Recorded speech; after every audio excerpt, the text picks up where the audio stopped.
Untuk mendukung Belajar Bentar, kalian bisa mengklik subscribe. Halo, selamat datang di Belajar Bentar. Sekarang kita akan belajar menggunakan window. Window digunakan untuk mengerjakan hal yang berbeda di saat yang bersamaan pada dokumen kalian. Sekarang kita langsung saja. Kita klik new window. Dan di sini kita sudah memiliki dua window. Tepatnya dua tampilan Microsoft Word. Tentunya perbedaannya hanya terdapat pada title, di mana titel ini pada judul dokumen kalian terdapat tanda titik 2 dan di belakangnya terdapat nomor 1 dan nomor 2. Ini untuk mengidentifikasi atau menandakan bahwa dokumen kalian terdapat dua window. Tentunya dengan membuat window ini, kalian bisa mengerjakan dokumen di tempat yang berbeda dalam waktu yang bersamaan. Seperti kalian misalkan melihat tulisan ini dan kalian ingin memasukkannya ke dalam tabel. Tentunya tidak hanya sampai situ saja. Tentunya kalian di sini bisa menggunakan arrange all untuk melihat dokumen kalian secara bertumpuk. Sekarang kita lihat. Seperti ini. Kalian bisa melihatnya dari atas ke bawah. Tentunya yang menjadi kendala jika kalian menggunakannya adalah kalian melihat tampilan dokumen kalian lebih kecil. Jadi lebih baik kalian menggunakannya secara bersampingan.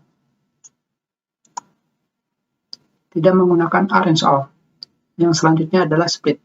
Split digunakan untuk melihat dokumen kalian menjadi dua bagian. Sekarang kita lihat.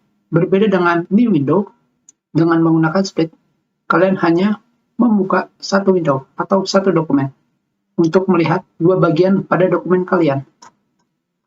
Tentunya untuk menghilangkannya, kalian hanya perlu mengklik remove split.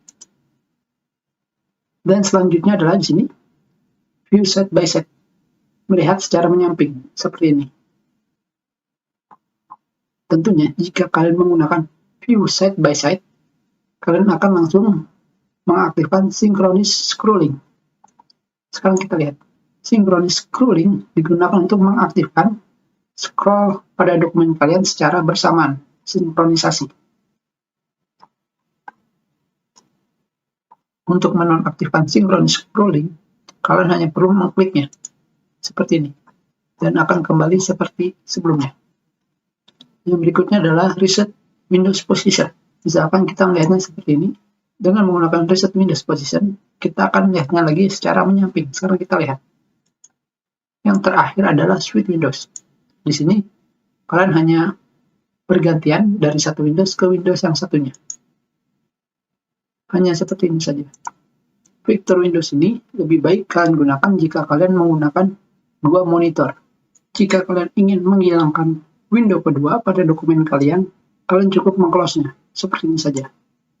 Dan tampilan Word kalian kembali menjadi normal. Kita sudahi pelajaran kita. Terima kasih.